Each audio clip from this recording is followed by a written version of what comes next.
Eu sou a Maria Elizabeth, do canal de Educador para Educador. Estamos na temporada 1, Conversa com as Amigas. Hoje eu vou receber a minha querida amiga Vanessa Camargo.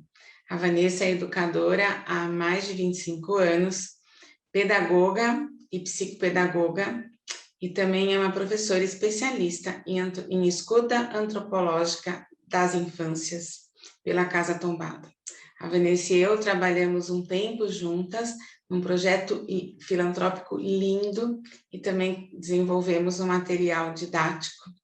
É com muito prazer que eu compartilho essa entrevista com vocês. Oiê, tudo bem? Seja bem-vinda. Obrigada, Bé, obrigada pelo convite. Desejo aí muita sorte aí nesse seu projeto novo, corajoso. Estou muito feliz em tê-la aqui comigo, você tinha que estar. Obrigada. Eu também estou muito feliz de participar também. E para te brindar, para te acolher, para iniciarmos esse momento, eu trouxe para você, eu escolhi uma poesia do Fernando Pessoa, de um livro que você adora. Ó! Uau! Gênia de livro. Quando as crianças brincam e eu as ouço brincar, qualquer coisa em minha alma começa a se alegrar. E toda aquela infância que não tive me vem em uma onda de alegria que não foi de ninguém. Se quem fui é enigma e quem serei visão, quem sou ao menos sinta isto no coração. É uma poesia que compõe um livro muito especial para mim, que até inclusive eu separei ele porque eu acho que ele é a base aí do que eu acredito da relação da criança no espaço da escola, mas da relação da criança com o mundo. Então é um livro que eu tenho na ponta da língua. Então sim, obrigada. Seja bem-vinda. Então nessa temporada Conversa com as Amigas, eu faço as 10 mesmas perguntas para todas vocês convidadas. E aí a gente partilha isso. Então, vou começar, tá bom? Tá bom. Quem foi ou quem é a sua inspiração? Olha, Bé, quando eu penso em inspiração, assim, eu acho que tem que ser da educadora e do educador uma inspiração que é de todo dia, né? Não dá. É claro que se eu for pensar, uma pessoa que me marca muito na educação é Paulo Freire, né? Eu tive a honra de ouvi-lo falar na PUC quando eu estava na faculdade.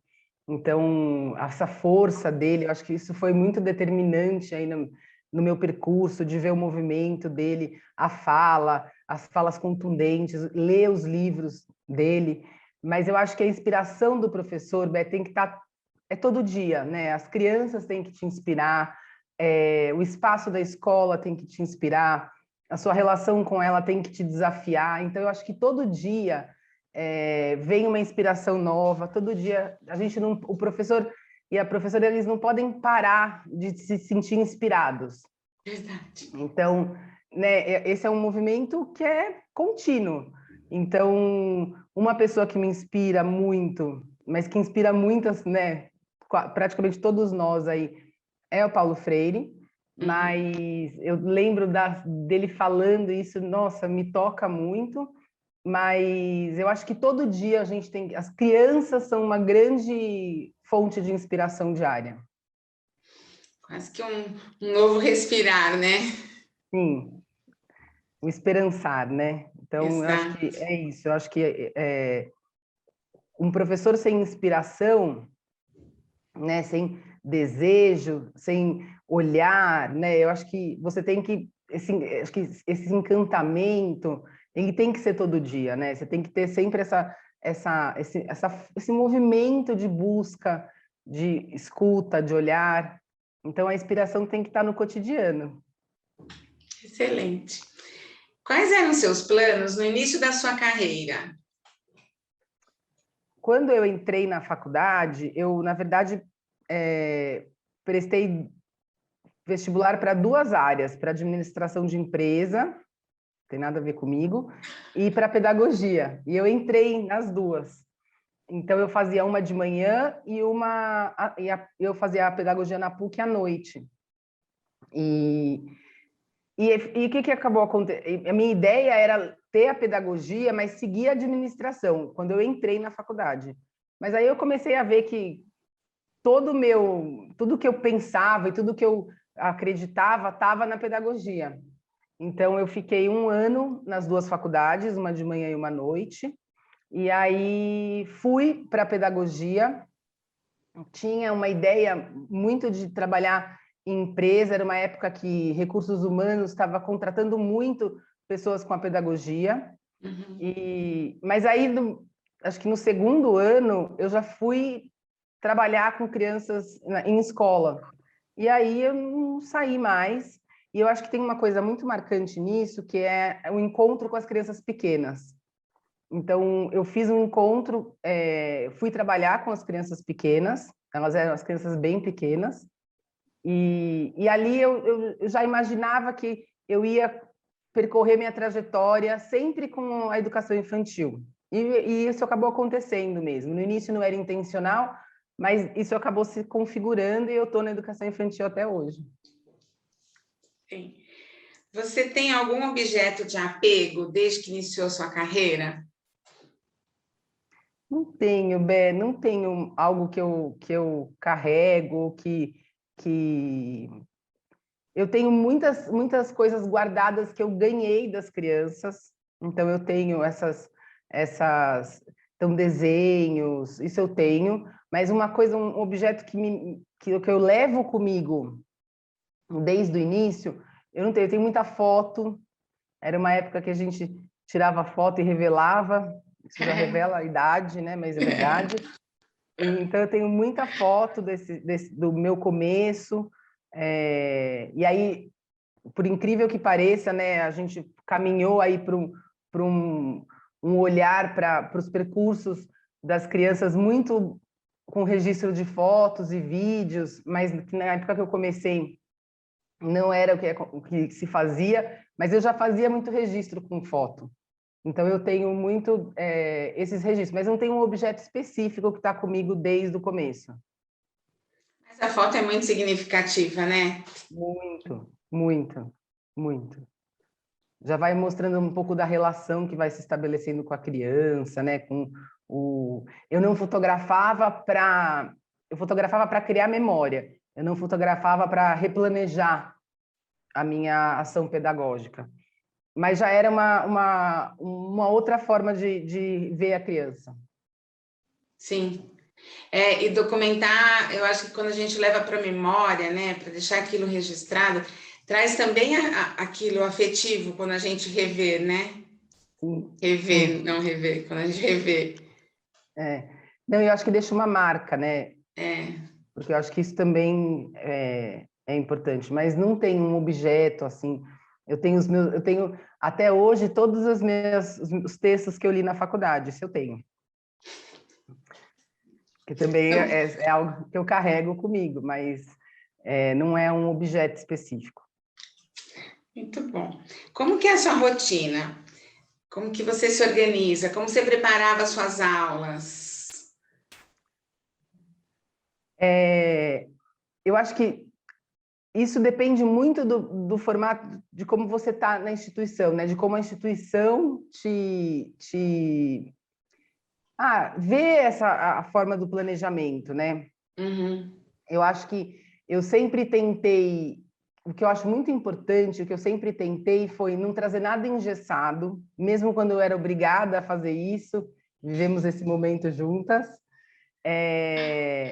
porque acho que essa ação das crianças também ajuda a gente a pensar no dia da escola, né, do que vai acontecer naquele momento. Então, sempre ter, por mais que tivesse, hoje eu não trabalho mais com semanário e com nada nem parecido com isso, mas mesmo quando isso em algum momento aconteceu lá atrás, era sempre com uma ideia de ter uma intencionalidade, mas conseguir administrar isso a partir do que as crianças pediam, do que as crianças precisavam, sabe? Então, não é fazer o que elas queriam, mas fazer o que elas precisavam. E um planejamento flexível auxilia muito nessa possibilidade de relação com eles. Senão fica eu na minha verdade absoluta e eu não me entrego na relação com os pequenos. Então, eu sempre busquei ter uma intencionalidade, ter um planejamento, mas que isso não fosse algo que me engessasse na minha prática. Mesmo quando as instituições pediam, eu acho que eu conseguia ir organizando para que as crianças fossem o eixo do trabalho, sabe? O mais importante mesmo. Não basta falar que eles são os protagonistas, né? Não, porque hoje ser protagonista tem tanta... hoje a gente sabe que tem tanta ideia deturpada sobre o que é protagonismo, né? Uhum. E aí a gente pode achar que ouvir o que eles querem e fazer é ser protagonista, e não é, né? Tá na mão, tá nessa ideia da relação, né? Da professora e do professor com a criança. Então, a força está nas duas pontas. Então, eu preciso ter um olhar para isso. E o planejamento, ele ajuda a mostrar o que você pensa, o que você considera importante, mas saber fazer escolhas e não falar, nossa, eu tenho que fazer isso porque está escrito ali, também fala de que professora você é, né? Exatamente.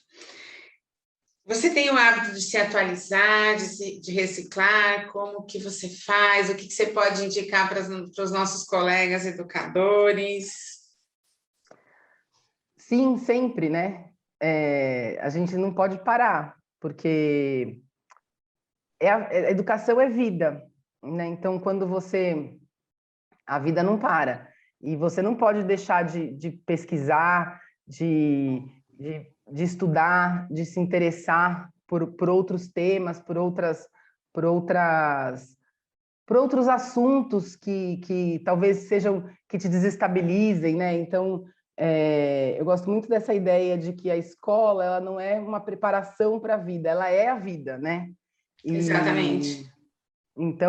E a vida é movimento, então eu preciso estar em constante movimento, eu preciso ler muito, eu preciso me atualizar, eu preciso me informar, eu preciso participar de formações de áreas diferentes para poder olhar para situações, para ter mais bagagem mesmo. Eu acho que isso é um movimento que também é meu, né? Eu também tenho essa característica de entender de querer aprender. Eu acho que isso é muito importante. Então, sim, o professor não pode parar, né? Eu acho que, na verdade, ninguém, Bé.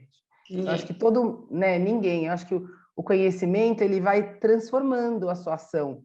Pode ser a sua ação no espaço do trabalho, no espaço da escola, mas pode ser na vida também, né? O conhecimento, ele sempre traz algo que agrega, até para você poder falar o que eu quero para mim e o que eu não quero para mim.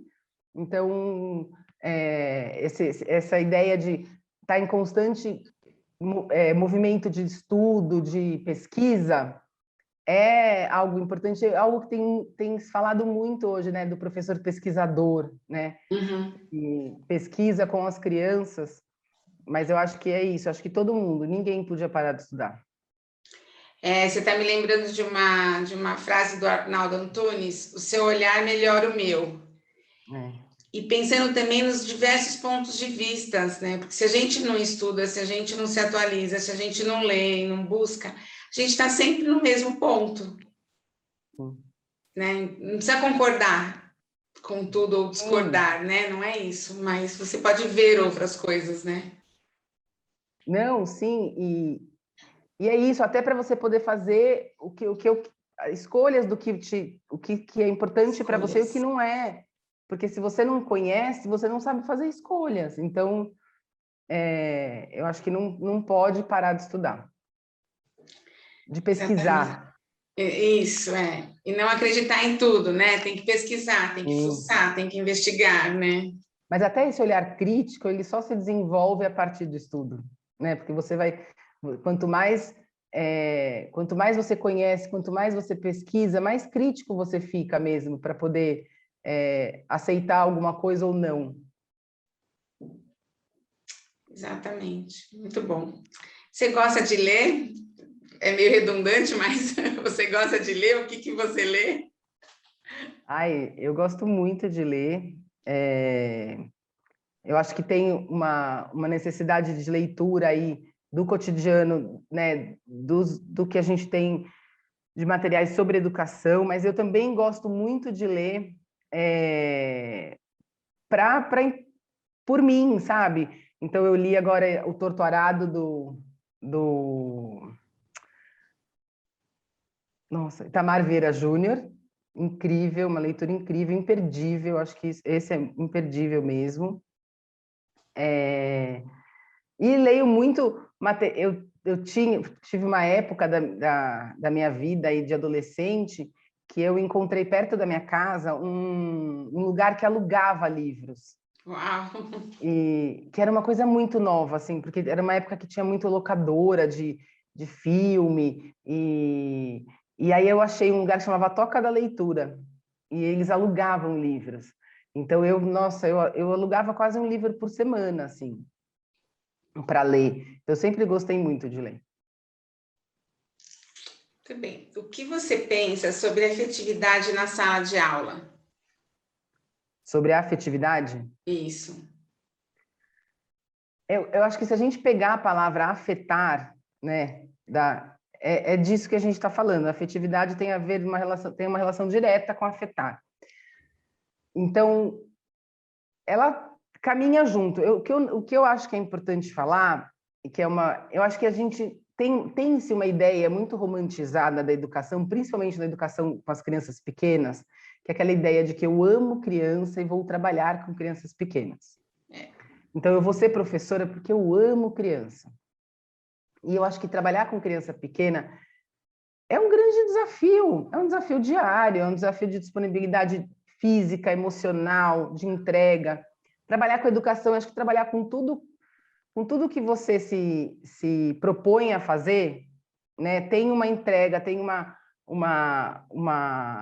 um desgaste mesmo, sabe? E eu não gosto dessa ideia romantizada, sabe? Que só pode ser professora ou professor quem ama a criança. Eu acho que tem que ser professora ou professor quem vê potência na criança, quem entende que criança tem muitas coisas para fazer, muitas coisas para aprender, que se compromete com isso de verdade, que não é, entende que a diferença entre cuidar e educar, né, que não é uma educação infantil não é assistencialista, né, que a educação infantil é um momento muito importante, uma etapa muito importante aí do desenvolvimento humano. Então, eu acho que a afetividade ela caminha junto, mas ela se você pensar, né, afetar, não tem como você não falar que para você poder afetar o outro passa por essa ideia do afeto. Então, mas não misturar isso com, eu amo criança, então eu vou fazer isso porque eu amo criança, que é diferente. Eu acho que você traz um ponto muito importante, que é esse, não escolher a pedagogia porque ama a criança. Esse é um discurso que já está bem ultrapassado, né? Mas que ele precisa ser muito reforçado, porque não dá para ser por isso. Você pode gostar de criança, ok. Não tem uma coisa, não está linkada uma coisa com a outra, né? Mas levar isso para um curso, levar isso para uma profissão, deixa de fazer todo sentido, né? Porque você na sua relação, a escola é um lugar de muita diversidade, né? Então você vai ter afetos diferentes, né? E aí você vai ter que lidar com isso. Eu estou lembrando, quando a gente entra muito novinha na faculdade, né, e tem que fazer algum estágio, alguma coisa assim, e pega aquelas salas de crianças bem pequenas, onde eles choram porque eles choram, onde eles precisam ser trocados, existe toda a relação com a criança pequena, né? E aquilo assusta, então o amor que você sente, ele cadê, né? Porque é isso que você tem que olhar. Não vai ser o amor que vai sustentar isso, né? Mas o seu olhar, o seu olhar profissional para essa ação, e até porque você eleva a categoria da educação e a ideia da relação com as crianças pequenas para um outro patamar, né? Que é de verdade, de troca, de aprendizado, de força.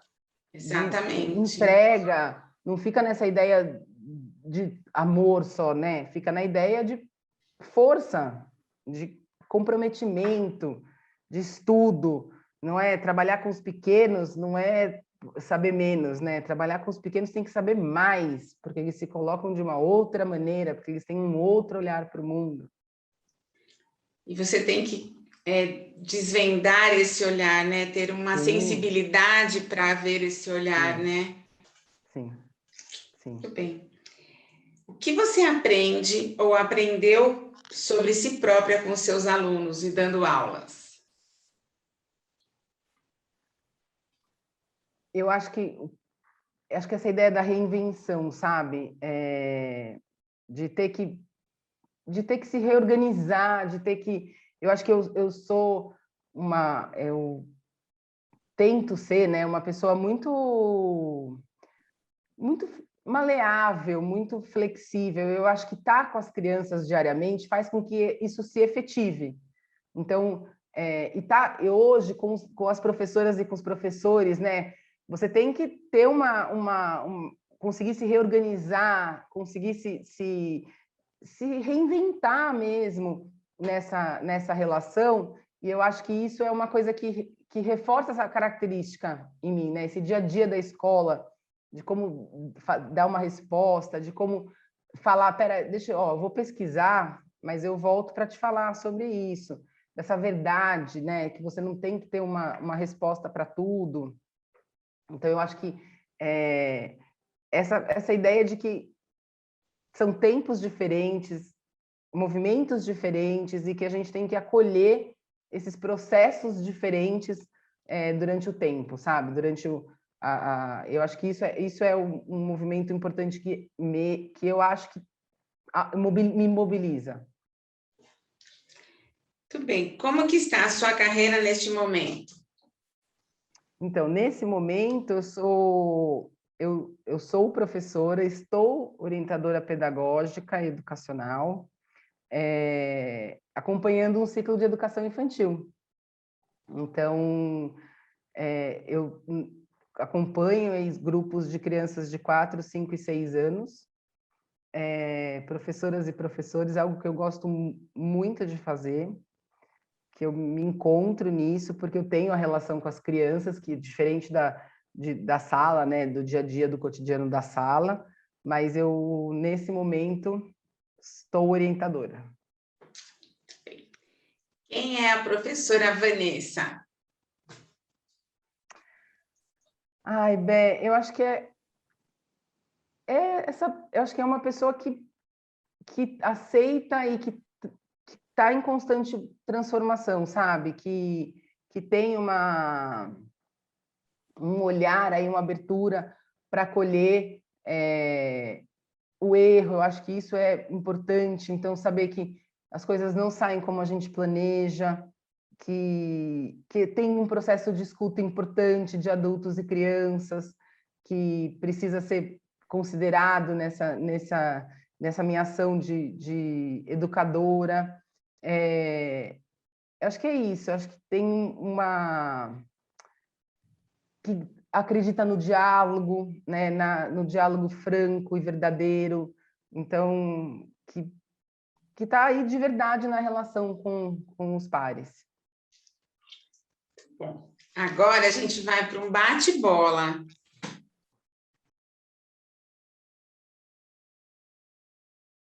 Professor, por quê? Então, eu acho que é porque acredito não, eu acho que é porque eu acho que foi onde eu entendi a força aí do poder da transformação social, sabe? Eu acho que tem uma força importante na ação do professor de aprender e de ensinar, que são coisas que caminham juntas, que me mobilizam, assim, sabe? Bom, educação em uma palavra. Eu não consigo em uma palavra, mas eu acho que é abrir janelas para o mundo.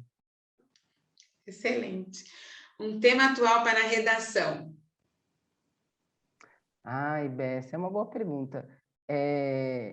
Eu acho que essa questão da convivência vem me mobilizando muito, sabe? Essa questão da convivência e das relações na pandemia e no pós-pandemia. Acho que a gente está passando aí por um momento novo mesmo, sabe? De retorno presencial para a escola, de como olhar para essa questão com cuidado, com delicadeza, com pertinência, de resgate mesmo, sabe? Não do que era antes, porque eu acho que isso não vai ter, mas de como acolher essas questões que podem estar à flor da pele, mas podem não estar também. Então, de ter essa sensibilidade para essa questão aí do acolhimento e da convivência. Muito bom. Uma poesia ou música que te encanta? Uma música, eu pensei naquela do Jair Rodrigues, sabe? Deixa isso para lá, vem para cá, o que que tem? Eu gosto muito da melodia dela e eu fiz uma playlist e ela tá na minha playlist, então eu ando escutando muito ela. Tá bom. Uma frase de aluno que te faz feliz? Eu vou fazer o contrário. Vou fazer uma frase que eu costumo falar para as crianças e que eu acho que acolhe muito bem a criança, que é: que bom que você chegou, eu estava te esperando. Ai, que lindo. Adorei. Muito Eu acho bem. tão importante falar isso para elas. Que bom que você chegou, eu estava te esperando. E como a criança sente que você está esperando, né? Que você se preparou para ela, né? Sim. Acho que essa frase é muito, muito verdadeira quando eu falo para as crianças: que bom que você veio. Que bom que você veio e que está aqui. Agora a gente vai para as dicas.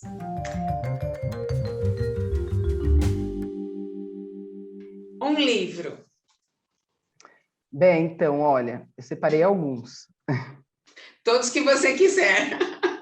Ó, eu falei do Torto Arado já, do Itamar Vieira Júnior, que eu acho que é uma leitura que retrata um Brasil, uma história incrível, muito bem, nossa, bem escrita, uma delicadeza. Então, eu acho que o Torto Arado.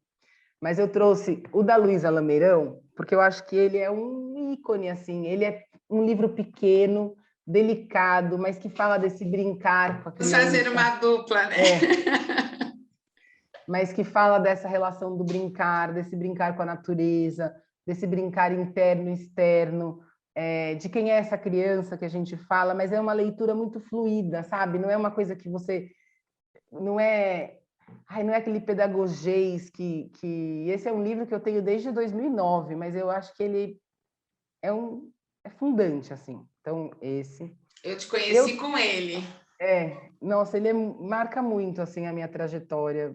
E eu acho que a Luísa tem uma força, né? Acho que a Luísa Lameirão, a antroposofia, tudo isso dialoga muito comigo. Então, esse livro. Eu trouxe esse aqui do Palhaço Psicanalista, que é do Cláudio Tebas e do Christian Dunker, porque eles falam muito... O Christian Dunker é um psicanalista e o Cláudio Tebas um palhaço. E aí eles traçam aí uma conversa sobre escuta, sobre o poder da escuta, como escutar os outros pode transformar as pessoas. Então, como fazer esse processo de escuta? Não um livro didatizado sobre como escutar pessoas, não é disso que eles estão falando, mas é uma conversa deles sobre a importância da escuta. Então, é um livro muito interessante. E eu trouxe também esse aqui que eu estou lendo, não acabei ainda, mas é do La Roça, que é o Tremores, que é um ensaio sobre experiências e que fala um pouco, hoje se fala muito na educação, né, sobre a qualidade da experiência que a gente oferece para as crianças, que experiência, e aqui ele vai falar da experiência de diferentes maneiras, sabe? São vários escritos sobre experiência. Eu acho que é um livro muito, muito sensível mesmo, sobre algo que é tão pouco palpável, né? Então, acho que vale muito a pena. Então, Tremores também é uma indicação literária minha. Maravilhoso, maravilhoso. É um programa de TV, série ou filme? Acho que o Sex Education, eu acho que é uma série que fala muito dessa, um pouco mais dos... Eu trabalho muito de perto com a educação infantil, com a primeira infância. E ali ele retrata muito fala muito sobre uma outra realidade que é mais distante da minha, então ele me mobiliza muito, que é dos adolescentes. Então eu indico essa. Ótimo. E uma dica cultural? Olha, uma dica cultural, eu vou indicar um material, que é o Infâncias Plurais, que é um material lançado pelo Lunetas. Na verdade, é uma mostra que eles organizaram no ano passado, e aí eles estão com uma organização muito interessante aí de diferentes materiais falando sobre infâncias plurais. Então, acho que vale uma visita aí no site para conhecer esse material, um material interessante. Que ótimo, ótimo, ótima dica. Olha, está terminando a nossa entrevista. Foi muito rápido. Rápido, né? Mas muito, muito valiosa, assim, foi um momento bem precioso.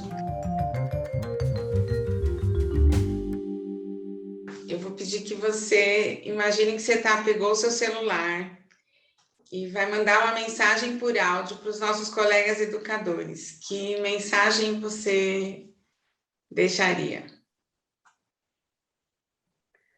Eu acho que para não fazer o óbvio, a escola não pode ser o espaço do óbvio, do que já está pronto, do que já está posto. Eu acho que a escola tem que ser um lugar de reinvenção, de acolhimento e de transformação mesmo. A escola não pode ser a mesma escola que a gente tinha 20 anos atrás.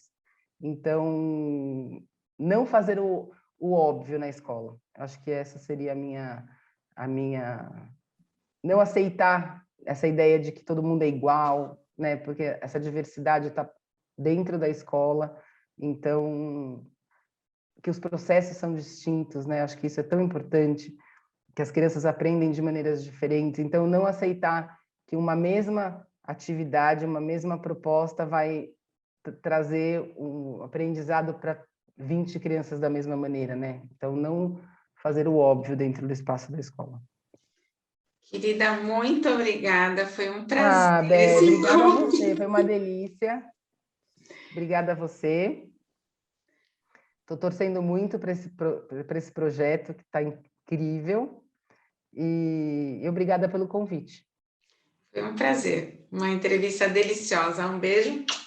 Beijo, Bé. Obrigada, viu? Tchau.